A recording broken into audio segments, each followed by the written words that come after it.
Well, of course, you will form groups and create a short skit using your dialects. You will demonstrate how language and register affect communication. Mr. Corpuz, Mr. Moxir, Miss Castro, and Miss Cruz, you will be working together as one group. Are there any questions?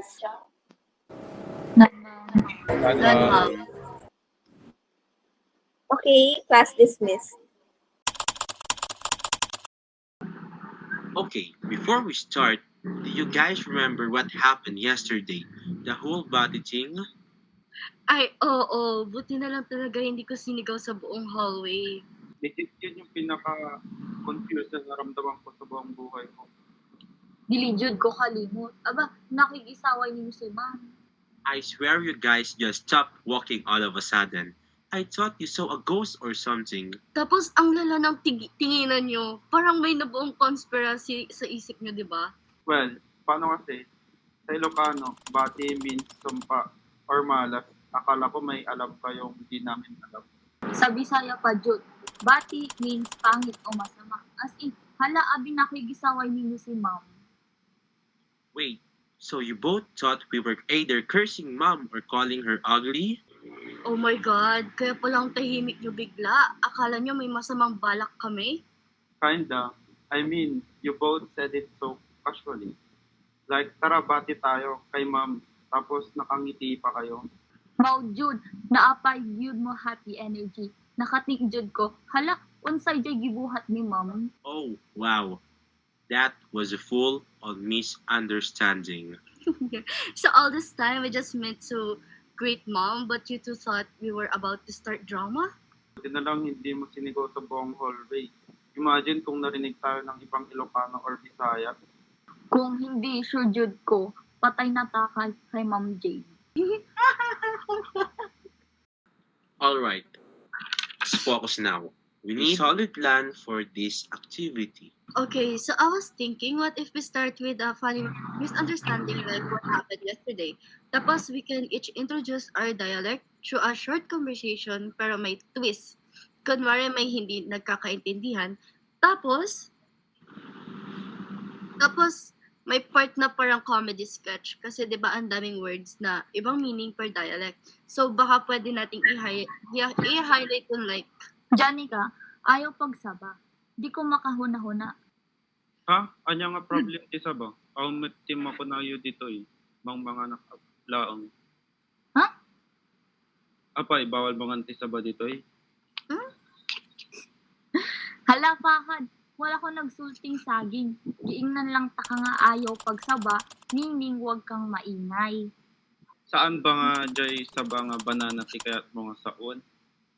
oh my God, Fahad, literal kang nagsaba habang kinakausap ka ni Venice. Dude, you were literally eating sabah while getting mad about sabah? Ket saan met nga siya ti issue dito eh?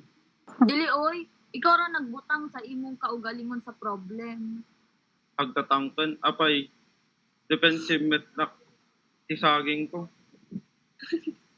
Kasi naman, seryoso ka pa talaga. Akala mo pinagbabawalan kang kumain?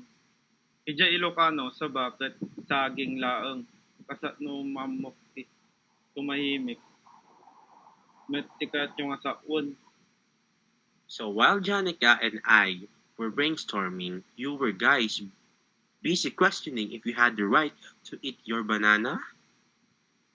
Lisod ka ayo ni oy, wala na, magtagalog na lang ta para way gubot. No kidding. If we are already confused by one word, imagine how much harder it would be with more. Wait, this is actually a good idea. What if our skit is about a group student trying to work together but keep misunderstanding each other dahil sa dialect differences? That actually makes sense.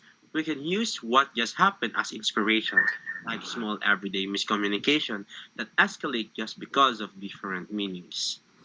In the end, we realized that using one common language like Tagalog or English helps everything go smoother. Sakto, this should be fun.